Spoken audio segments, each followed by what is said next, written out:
Hello, everyone on Patreon. Thank you again for your ongoing support and for voting this month on a bonus movie review. The winner this month is, drumroll please,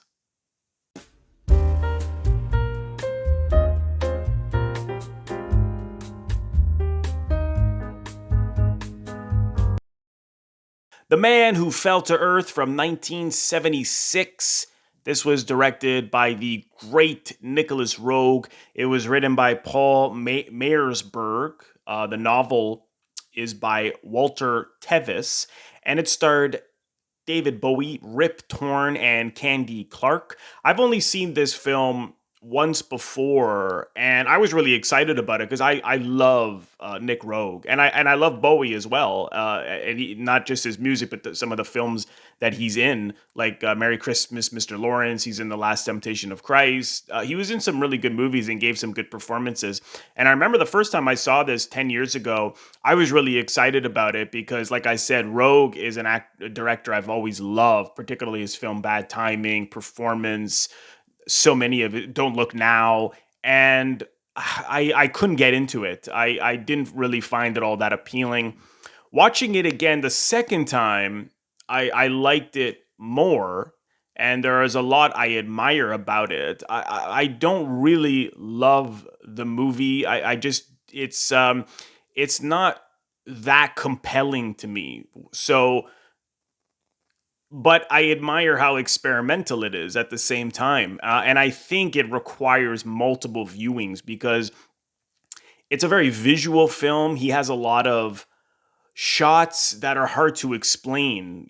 Just like, for example, there are moments where these sort of bodies are flying up in the air, and I don't know what is being sort of shot at them. It looks like paste or paint or milk or something. And he has these sort of really odd visuals.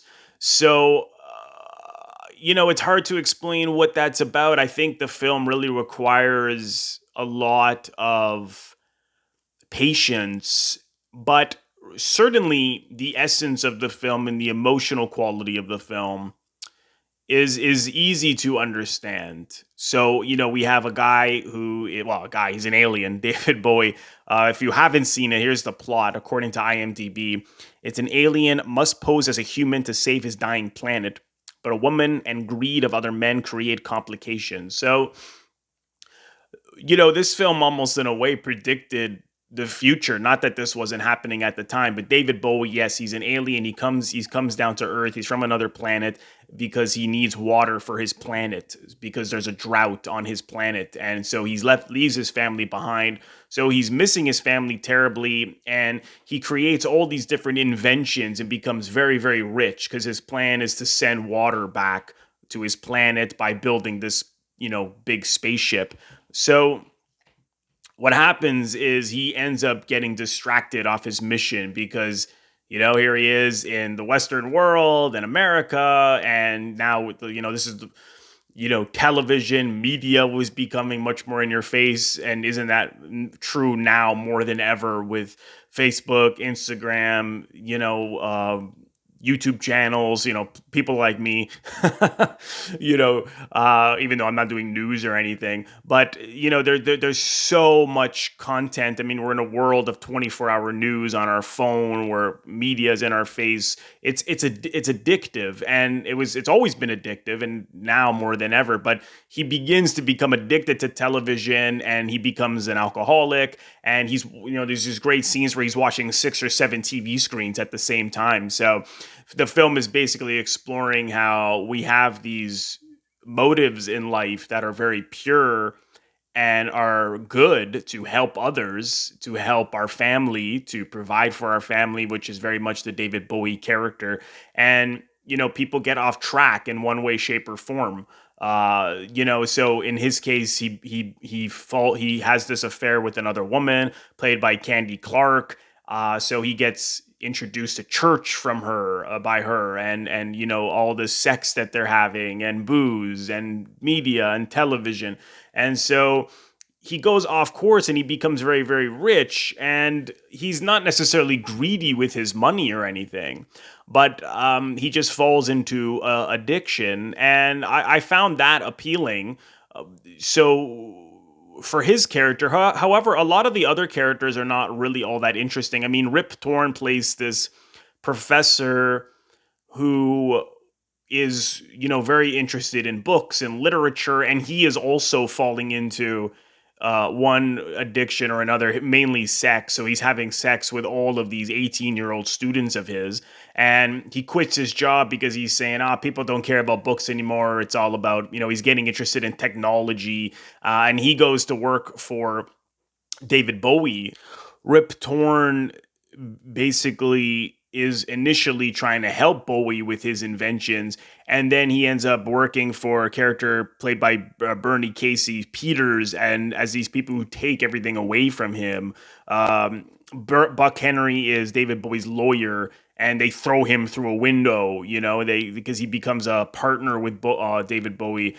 David Bowie's character, all of his plans and his technology, and so they throw him out of a window. So it's certainly showing how people are after him, and people find out that he is an alien, and the government does all these sort of experiments on him. But it just felt like it was sort of sidestepping the essence of the story. It's like centers around these other people's greed and taking things from him. But I think that lost the fact that he was going off his course, because he begins to go. He's really certainly going off his course with the sex and the booze and the technology, and he begins to get back on his course, and then people sort of take things away from him, and then he falls back into booze and addiction, and then when he's thinking of his family, he's realizing that they may be dead, which I don't understand why they would be dead, because they aged. Because you see in the film, he is not aging, so I suppose on his planet he would age, but because he's on Earth, he wouldn't age, because everyone else is aging. And actually the film suddenly, like, all of a sudden everybody's much older. It just cuts to like 10, 20 years later. It doesn't say, like, there's no card that says we're now 20 years later. It just suddenly shows everybody aging and him not. So I suppose the implication is that he could not age because he was on Earth. But it just seemed to be off track and messy. I mean, obviously I like films that are messy and have a rougher quality as it relates to life, but it seemed to just be suddenly about something entirely different, almost like two different stories. And not that I don't find those kind of themes appealing, but so in other words, was he getting off track, and then he gets back on track, and then things get taken away from him, and then he ends up realizing that perhaps he should have done this sooner, because at the end you see him sort of pass out over, drinking at a bar, and he puts out this record that has messages to send to Earth, basically. He becomes a musician, but it has like hidden messages that he's hoping to get to Earth. So it's very strange and surreal. I'm not quite sure how I feel about it. I like I said, I like certain things about it. Some of the imagery is difficult to pin down. There's certainly some visual motifs that are really open to interpretation, and your interpretation may change about those things. It's not like you see in other visual motifs where the meaning is often one thing in movies. I think with Rogue, he has that a lot in his films, but they're very brief as he cuts to a certain object or something that a character has in their apartment, and he doesn't necessarily boil it down to one thing. I mean, those things are usually saying something about the people and about what these people are about. So that is certainly open to interpretation. But I suppose the film is saying that he got this man alien, got off course, and then got back on course, and then ultimately he was taken down for trying to get back on course. So maybe that's just life. I mean, that's just the nature of life, right? I mean, people are trying to do something and they go away from it and they get back on it and then something happens to them and so they utterly fail. I mean, I suppose that's what the film is really about. So perhaps I shouldn't say that it feels like a different story. Perhaps it is just an exploration of life in general and sort of like the roughness and the cruelty that these things can happen to individuals, and they do happen.